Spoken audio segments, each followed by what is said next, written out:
करमपुर बरसा करमपुर थाने जे अदा ॻोठ हाजी घोसपश खान बिजाणी में डॉक्टर नज़ीर अहमद बिजाणी की ताक़त हिकु हफ़्तो अॻु अगवा थियल पोरित रोड़ी वासी टिन मज़दूरनि अलीशेर शेख, सोराब शेख और मीर खान शेख के करमपुर तौर ज़िले कश्मीर कंदकोट पुलिस बाज़ियाब न कराए सघी।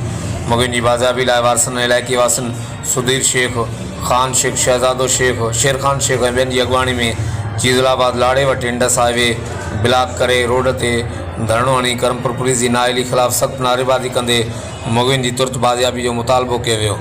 रोड बंद हुजण सबबि रोड के ॿिन्ही पासनि खां मुसाफ़िर गाड़ियुनि जूं डिघियूं कतारूं लॻी वयूं। हर वक़्तु आगाहण लाइ ॾिसंदा रहो JTN वेब न्यूज़ करमपुर।